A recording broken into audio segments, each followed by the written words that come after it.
जैसे कि अगले दिन हम किए थे जेनिफर्स के स्टेंजा 1, आज करेंगे 2। ठीक, तो चलते हैं बिना टाइम वेस्ट किए ही हम लोग अपना कोस्ट ये टॉपिक को समझते हैं। तो aunt Jennifer's finger fluttering through her wool. क्या होते हैं? एक कपड़ा होते हैं, एक कपड़ा होते हैं जो कि कोई भी देखते हैं गांव घर के महिला आदमी इस तरह करके वाइब्रेशन करते हैं, वाइब्रेशन के साथ क्या करते हैं? बुनते हैं। क्या करते हैं? बुनते हैं। इस तरह कोई नीडल रहते हैं, इस तरह नीडल रहते हैं। क्या करते हैं? इस तरह की नीडल के क्या करते हैं? बुर्निंग करते हैं। क्या करते हैं? बुनिंग यानी बुनिंग करते हैं। बुनिंग मतलब क्या? गांव घर में देखते हैं जैसे कि कोई भी कपड़ा को थोड़े के द्वारा ऊल बनाते हैं, कपड़ा बनाते हैं। ठीक, क्योंकि दो नीडल रखते हैं ना, इसी तरह। तो फाइंड इवन ओवरी, इसका अर्थ हो जाता है elephant needle. Elephant needle, elephant needle. ठीक, एलिफेंट नीडल हार्ड टू पुल।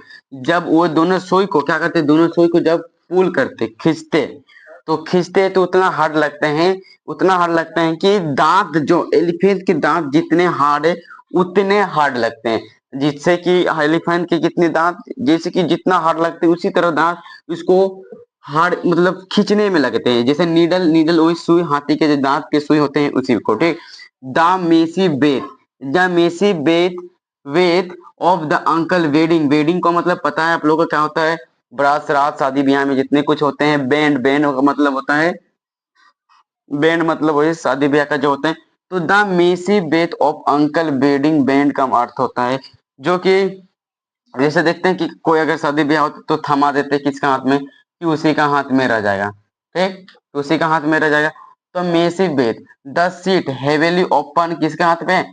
तो अंट जेनिफर्स के बैंड के हाथ में समा दिए कि आप भारी रकम में समा दिए, भारी रकम में समा दिए कि क्या, जो कि हर कार्यक्रम किसके हाथ के माध्यम से होगा? जेनिफर्स के द्वारा होगा, जेनिफर्स के द्वारा, जेनिफर्स। ठीक, बाय द, बाय, बाय बोलो, बाय जेनिफर्स द्वारा। ठीक,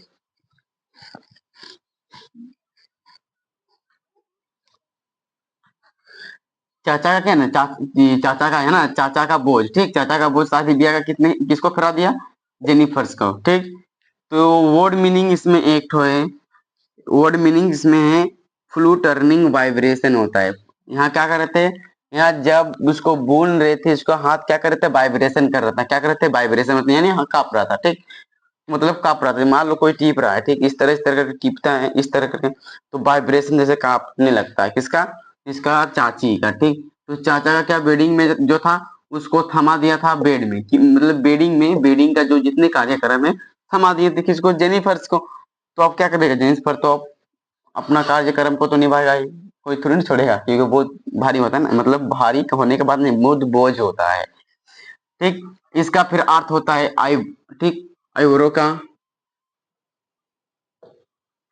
आइवरी। ठीक, इसका एलिफेंट बता दिए।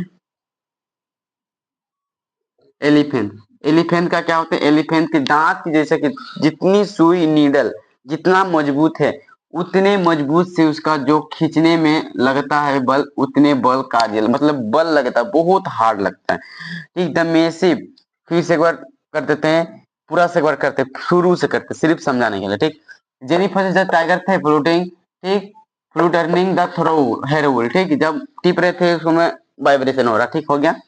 Find even ivory needle hard to, जब वो टीपने का जो खींचने का टाइम समय रहता है वो क्या था? आइवरी जो नीडल है वो हार्ड लगता था, हार्ड लगता है, यानी एलिफेंट जैसा, एलिफेंट के नीडल यानी दांत जैसे सुई के। ठीक, the massive weight of uncle wedding band, जितने भी बैंड थे, बैंड का मतलब होते हैं जितने भी मैरिज का काम थे किसको समा दिया? Sit heavily upon aunt Jennifer's band मतलब। ठीक, उसको समा दिए। और इसका वर्ड मीनिंग पढ़ लो, इसका वर्ड मीनिंग होते हैं फ्लू टर्निंग का मतलब वाइब्रेशन, और आइवोरी, आइवोरी का अर्थ होता है एलिफेंट नीडल, एलिफेंट नीडल। ठीक, एलिफेंट नीडल होता है। अगले दिन स्टेंजा 3 को करना है। सिंपल आसान भाषा में सीखो, समझने का सीखो और आसान भाषा में। ठीक, बस आज के लिए इतना ही।